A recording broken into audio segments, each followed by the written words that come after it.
Cable ইজনৰ ঘৈণীয়েকে বেলেগ কাম কৰিলে, সিজনৰ ঘৈণীয়েকে দুৰ্নীতি কৰিছে, সেইজনৰ ঘৈণীয়েকে বোলে কিবা এটা দুৰ্নীতি কৰিছে। এই যে আমাৰ যিটো বিতৰ্ক, এই বিতৰ্কই কি কৰিছে, আমাৰ যিবিলাক মানে আপোনাৰ উন্নয়নৰ কাম হবলৈ গৈছিল, আমাৰ যি একচুৱেলি আমাৰ মূল সমস্যাবিলাক, সেই মূল সমস্যাবিলাক তেওঁলোকে কি কৰিছে, মানে ডাকডল খোৱাৰ কাৰণে, ঢাকি দিয়াৰ কাৰণে তেওঁলোকে কি কৰিছে, এইবিলাক ভুৱা কিছুমান কথা আনি পেলাই আমাক এই সাধাৰণ ৰাইজক তেওঁলোকে কি কৰিছে, মানে বিভ্ৰান্ত সৃষ্টি কৰিছে। গতিকে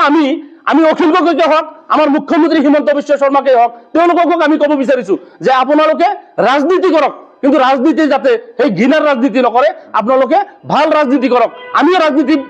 মানে এটা সময়ত আমাৰ এই যুৱ প্ৰজন্ম এটা সময়ত ৰাজনীতিত যাব, কিন্তু আপোনালোকৰ পৰা কি শিকিব?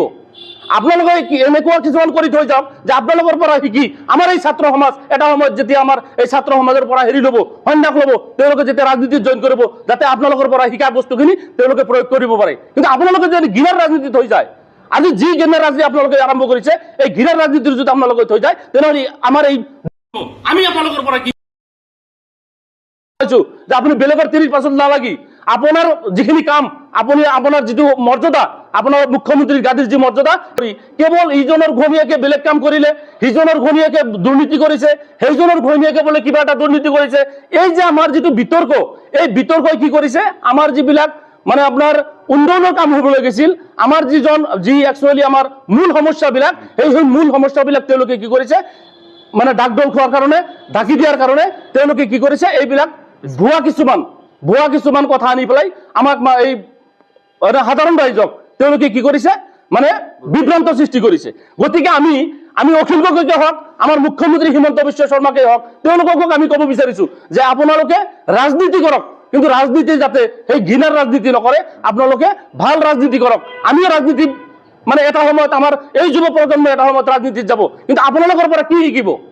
আপোনালোকে এনেকুৱা কিছুমান কৰি থৈ যাওক যে আপোনালোকৰ পৰা শিকি আমাৰ এই ছাত্ৰ সমাজ এটা সময়ত যেতিয়া আমাৰ এই ছাত্ৰ সমাজৰ পৰা হেৰি ল'ব, সন্যাস ল'ব, তেওঁলোকে যেতিয়া ৰাজনীতিত জইন কৰিব, যাতে আপোনালোকৰ পৰা শিকা বস্তুখিনি তেওঁলোকে প্ৰয়োগ কৰিব পাৰে। কিন্তু আপোনালোকে যদি ঘৃণাৰ ৰাজনীতিত হৈ যায়, আজি যি ঘৃণাৰ ৰাজনীতি আপোনালোকে আৰম্ভ কৰিছে, এই ঘৃণাৰ ৰাজনীতিৰ যদি আপোনালোকে থৈ যায়, তেনেহ'লে আমাৰ এই আমি আপোনালোকৰ পৰা কি যে আপুনি বেলেগৰ 30% নালাগি আপোনাৰ যিখিনি কাম, আপুনি আপোনাৰ যিটো মৰ্যাদা, আপোনাৰ মুখ্যমন্ত্ৰীৰ গাদীৰ যি মৰ্যাদা, সেই মৰ্যাদা আপুনি অক্ষুণ্ণ ৰাখক।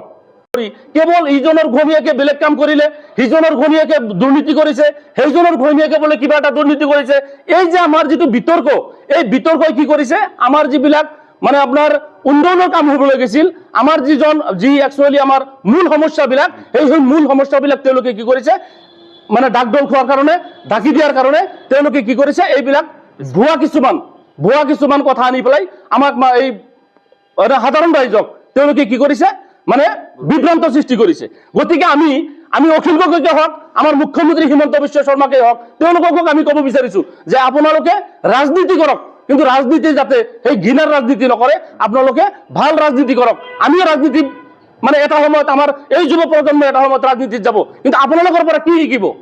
আপোনালোকে এনেকুৱা কিছুমান কৰি থৈ যাওক যে আপোনালোকৰ পৰা শিকি আমাৰ এই ছাত্ৰ সমাজ এটা সময়ত যেতিয়া আমাৰ এই ছাত্ৰ সমাজৰ পৰা হেৰি ল'ব, সন্যাস ল'ব, তেওঁলোকে যেতিয়া ৰাজনীতিত জইন কৰিব, যাতে আপোনালোকৰ পৰা শিকা বস্তুখিনি তেওঁলোকে প্ৰয়োগ কৰিব পাৰে। কিন্তু আপোনালোকে যদি ঘৃণাৰ ৰাজনীতিত হৈ যায়,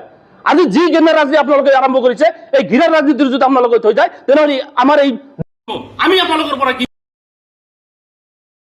যে আপুনি বেলেগৰ 30% নালাগি আপোনাৰ যিখিনি কাম, আপুনি আপোনাৰ যিটো মৰ্যাদা, আপোনাৰ মুখ্যমন্ত্ৰীৰ গাদীৰ যি মৰ্যাদা, সেই মৰ্যাদা আপুনি অক্ষুণ্ণ ৰাখক।